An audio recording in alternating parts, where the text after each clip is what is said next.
दोस्तों, legal and legal में एक बार फिर से आपका स्वागत है। अभी समूचे देश ने 11 अगस्त से लेकर 17 अगस्त 2022 तक आज़ादी का अमृत महोत्सव बड़े ही धूमधाम हर्षोल्लास से मनाया। इसी अमृत महोत्सव में अमृत शब्द के ऊपर मैंने एक वीडियो बनाया था, जिसमें अमृत शब्द की व्याख्या करते हुए हम पहुंचे थे समुद्र मंथन में, जहां से शब्द की उत्पत्ति हम मान के चल रहे हैं। समुद्र मंथन में 14 रत्न प्राप्त हुए थे, जिसमें पहला रत्न कालकूट विष था और 14वां रत्न अमृत था। यानी कि अगर आप अमृत का जिक्र करते हैं तो इस विष का जिक्र भी करना लाजमी होगा। और उस विष के कुछ दृश्य हमने तब भी बताए थे, और अब 15 अगस्त को भी हमारे सामने कुछ ऐसे ही दृश्य आए जिनको आप विष के रूप में देख सकते हैं या अमृत के, या आपका निर्णय है। 15 अगस्त के दिन गुजरात सरकार द्वारा जेल में बंद लोगों को जिस तरह से 15 अगस्त को कुछ लोगों को माफ़ी दी जाती है, उसी क्रम में गुजरात दंगों के दौरान बिल्किस बानो केस के 11 आरोपियों को रिहा कर दिया गया। ये सजा याफ्ता लोग थे। इनके रिहाई के बाद से देश में एक चर्चा छिड़ी हुई है। कुछ लोग कहते हैं कि गुजरात राज्य को इस निर्णय को लेने का अधिकार नहीं था, कुछ कहते हैं कि अधिकार था, कुछ कहते हैं कि संविधान में प्रदत्त शक्तियों का सरकार ने प्रयोग किया है, कुछ CRPC का हवाला देते हैं। तो पहले हम इसके कानूनी पहलू पर चर्चा करेंगे और फिर चलते हैं हम इसके सामाजिक पहलू पर। कानूनी पहलू क्या है? जिस सेक्शन की बात की जा रही है, जिसका उन्होंने सहारा लिया है राज्य सरकार ने, सेक्शन 432 सब सेक्शन 7। सेक्शन 432 क्या कहती है, पहले आप ये समझिए। धारा 432 CRPC में मेंशन है, आप देख सकते हैं, पढ़ सकते हैं। धारा 432 कहती है कि पावर टू सस्पेंड और रेमिट सेंटेंस। किसी भी व्यक्ति को जो जेल में बंद है, सजा याफ्ता है, उसके सेंटेंस को रेमिट किया जा सकता है या सस्पेंड किया जा सकता है, और यह बिना शर्त या शर्त के साथ किया जा सकता है। एप्रोप्रिएट गवर्नमेंट द्वारा, यहाँ जो सबसे ज़्यादा चर्चा का विषय है, जिस पर डिस्कशन चल रहा है, वह है एप्रोप्रिएट गवर्नमेंट के। एप्रोप्रिएट गवर्नमेंट क्या होगी? एप्रोप्रिएट गवर्नमेंट को डिफाइन किया गया है CRPC की धारा 432 सब सेक्शन 7 में, जहाँ कहा गया है कि ये एप्रोप्रिएट गवर्नमेंट सेंट्रल गवर्नमेंट भी हो सकती है, लेकिन उससे पहले बताया गया है कि जहाँ पर ट्रायल चला है, सजा सुनाई गई है, वह एप्रोप्रिएट गवर्नमेंट होगी। बिल्किस बानो केस में जो चर्चा का विषय है, जो डिस्प्यूटेड है मामला, वो यहीं पर है, क्योंकि एक्सपर्ट्स का कहना यह है, जो विधिवेत्ता है उनका कहना यह है कि 432 प्रोवाइड करती है कि राज्य सरकार किसी व्यक्ति की सजायाफ्ता मुजरिम की सजा को माफ़ कर सकती है। एप्रोप्रिएट गवर्नमेंट वह गवर्नमेंट होगी जिस राज्य में मुकदमा चलाया गया, ट्रायल चलाया गया, जिस राज्य में उसको सजा सुनाई गई। यहाँ क्या हुआ कि गुजरात में ये अपराध घटित हुआ। इस केस का ट्रायल सुप्रीम कोर्ट द्वारा गुजरात राज्य से महाराष्ट्र राज्य में ट्रांसफर कर दिया गया।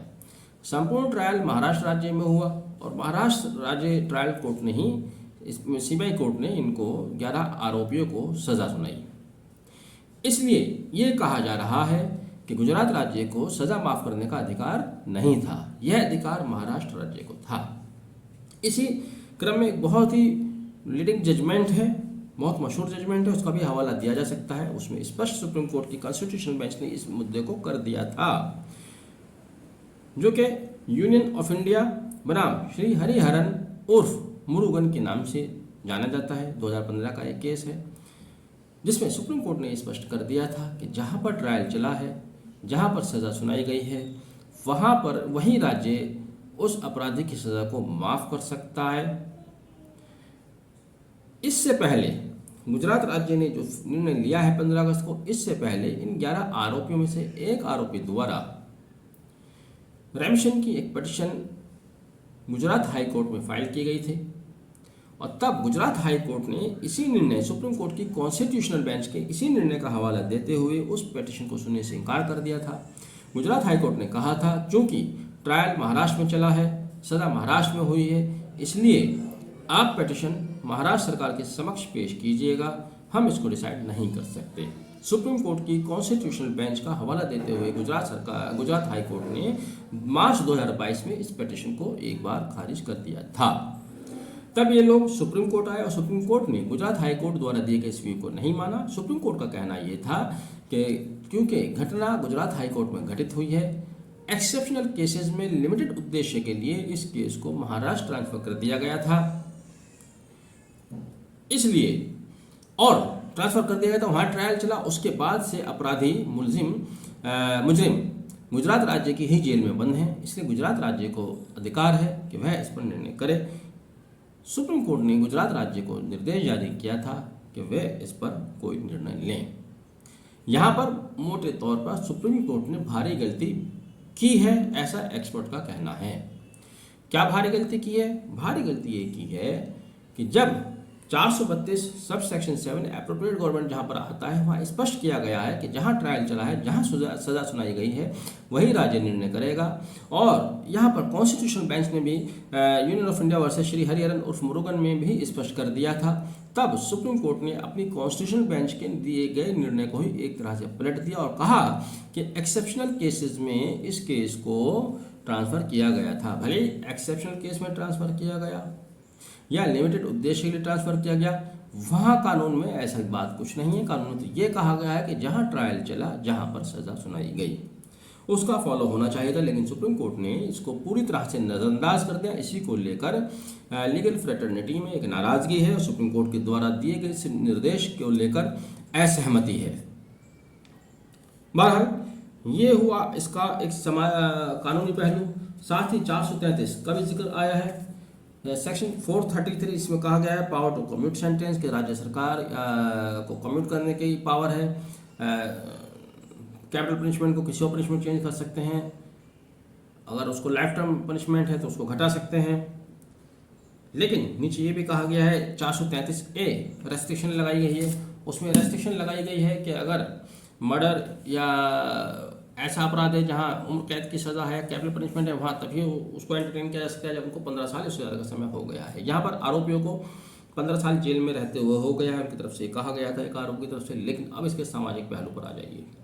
अगर हम सामाजिक पहलू की बात करें, कानून जो कहता है ठीक है, ये कानून सबको इसका फ़ायदा नहीं मिलता, चंद लोगों को मिलता है जिनका बिहेवियर अच्छा होता है, जिनका एज फैक्टर होता है, बीमारी की वजह हो सकती है। लेकिन सामाजिक पहलू पर अगर आप आ जाएं तो आज तमाम जेलों के अपराधी चीख कर पुकार रहे हैं कि आखिर वो जेल में क्यों हैं। क्योंकि भारत के संविधान में, दुनिया के किसी भी संविधान में हत्या और रेप से बड़ा अपराध कोई नहीं हो सकता, मृत्युदंड से बड़ी कोई सज़ा हो नहीं सकती। इन 11 आरोपियों ने एक महिला के साथ रेप किया, उसकी 5 साल की बच्ची का पटक कर मार डाला, उसका कत्ल किया, 5-6 मर्डर इन्होंने और किए, और भी मर्डर का इनके ऊपर आरोप है। इससे बड़ा भी क्या कोई अपराध हो सकता है? उनकी सज़ा माफ़ कर दिया जाना बिल्कुल एक प्रश्न चिन्ह लगाता है किसी एक मेच्योर प्रजातंत्र के ऊपर। भारत का 5,000, 10,000, लाखों साल पुराना इतिहास है, हम उसके ऊपर गर्व करते हैं, उसकी चर्चा करते हैं, उसी के आधार पर हम सीना तान कर रहते हैं।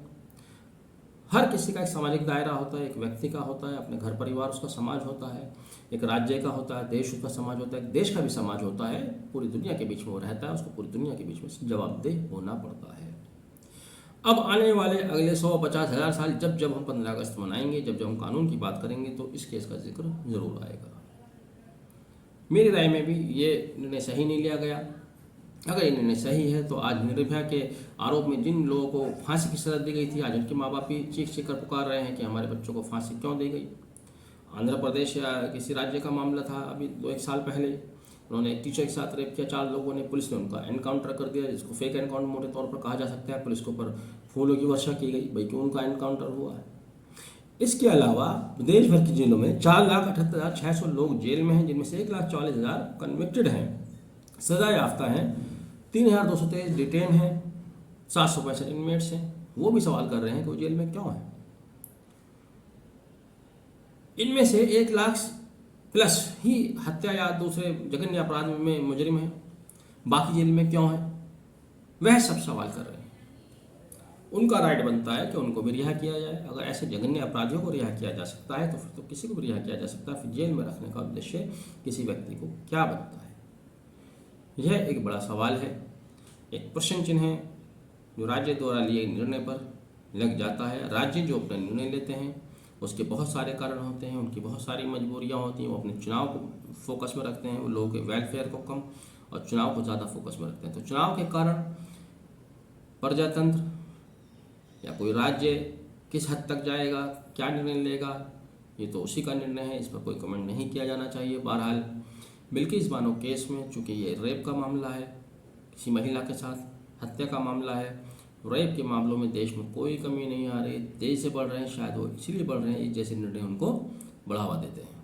बहरहाल आपने वीडियो आखिर तक देखा, बहुत बहुत धन्यवाद। Thank you, have a nice day.